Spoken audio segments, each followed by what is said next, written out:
all so very much. Have done more for the blacks than anyone. Speaking of, it's a lady you've all been waiting for. For God to forgive the people that have wished me ill will or, done anything to remotely get in the way of the gift of sharing with my fans. R.I.P. to Angie Stone. As you guys know, she recently passed away and was unalive in a tragic car accident. Angie Stone was a pioneer of hip-hop, a beautiful soul singer and soul sister. She also had a child with the R&B legend D'Angelo. I know y'all remember him. Well, there's a lot of controversy around Angie Stone's death. Because she spoke against the industry. She was one of those celebrities that would speak out against the industry. It's just funny how all these celebrities are being silenced. This is no longer a conspiracy, so don't even use that term. They are taking away lives of our black entertainers. And it's funny how this happens more to us in the industry than anybody else. Earlier this year, last year, they unalived Rich Homie Quan right around the time Young Thug was on trial. I wonder why that happened. What a coincidence or a setup. And I'm going to tie all that back in together. So yeah, Angie Stone was also in some of the same circles as P. Diddy. They both had a deal with Universal Music Group, which is a big record company, And check this out. P. Diddy, the Bad Boy label, was also associated with UMG. And this is who Angie Stone called out. She called out UMG for stealing her royalties, not paying her. Okay? Yeah, P. Diddy was associated with, he had a deal signed with UMG from 2003 to 2005, and then again from 2009 to 2015. Well, I do know that in 2003, didn't Michael Jackson also call UMG out, Universal Music Group out, for the same thing? Fucking with his royalties and ownership and stuff like that of his, what do they call it? Publishing rights, masters. That's what I meant to say, to his masters.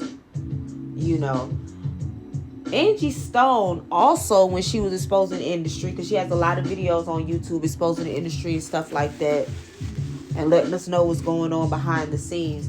She also spoke about P. Diddy right around the time the allegations were going out. All them allegations about P. Diddy, P. Diddy is now locked up. So yeah, she also spoke about that. And all of a sudden, when P. Diddy is, in jail going through his case, now she has been unalived. Just like the situation with Young Thug. Rich Homie Quan, I don't think they were cool. I think at one point, Rich Homie Quan called Young Thug out. And then when he's at trial, because, they was under the same record label, had some songs together. So, of course, he knew about Young Thug life and what was going on behind the scenes. And while he's, fighting for his freedom, all of a sudden, Rich Homie Quan is unalive. Like, come on now. We got to wake up and see what's really going on. The way they silence these celebrities and steal from these artists, they are collecting souls at this point. They're collecting souls, and they're using celebrities and producers also as recruiters. They're like the Grim Reaper. It's so many artists that have exposed Universal Records, like Tory Lanez. He ended up in jail with that Megan Thee Stallion situation. Remember, he spoke out against Universal Music Group. Michael Jackson, like I said, back in 2023, he exposed Universal for stealing his royalties and his money. Angie Stone not only exposed Universal for stealing her royalties, stealing money from her and not paying her, but she also spoke about P. Diddy And in a clip I'm gonna show you, she even claimed that they injected her with something to make her sick. Bacterial blood infection that I had gotten when they stuck me with the needle. It had went into my bloodstream and caused a staph infection of the blood. They rushed me into ICU, and I went to use the restroom and I passed out. When I came back to, the nurses began to tell me that I was screaming for Jesus, because when I went down, I'm sorry, I didn't know what was happening. All I know is it was all of a sudden. I began to praise God and call on his name, because I knew biblically that if I was transitioning, I needed to be calling on Jesus. Sorry. I knew it was an attack. I knew it was a spiritual attack. God healed me, cleared up. So they was killing her. Who else was injected? Was Eazy-E? Was he tied to UMG? Like, you know, when you really look at the details instead of what you see on TV and really start digging, it seems like there's a lot of coincidences and stuff that just too similar.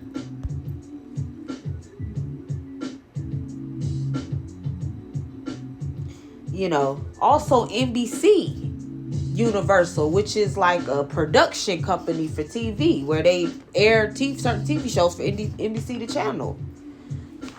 Tell me why Wendy Williams was a part of NBC. You know, her show was through NBC. She had to deal with NBC. And remember, they were saying she got sick all of a sudden, and then years later the sources come out that maybe they were making her sick this whole time to try to steal her money, put her in conservatorship. What's really going on? And the connection here is the person that owns NBC Universal also owned Universal Music Group at one time. Meaning that person knew P. Diddy. I think his name is Vivendi, and I'm gonna do some more research on him. So yeah, well, Wendy Williams claims that they were making her sick. They have ties to Universal Music Group. In 2024, Vivendi sold 80% of its ownership, and the person that owns NBC Universal used to own majority of UMG, but now owns 10%. So you mean to tell me all of these deaths are not connected? Like, be for real. This is crazy. So I want to say rest in peace. She spoke out. Just like I want to also give a shout out to Jaguar Wright. She exposed some of this stuff. If it wasn't for strong voices like that can't be silenced, they can't silence everybody. They can't silence everybody. So I'm glad that these were women who spoke up. It's grown ass men that did not even speak up. It was women who spoke up. Black women. Because deep down inside, when underneath all of that, before the world, you know, destroyed our sense of who we are, we were very honest, strong, you know, we could sense and feel things. So yeah, I just want to give a moment of silence for Angie Stone. We thank you for what you have contributed to Black culture. We really do thank you. And that brings me to the end of my video. Thanks for watching. This is Sunabe the Messiah. Make sure you subscribe. Make sure you like. You can even comment. Let me know what your thoughts are.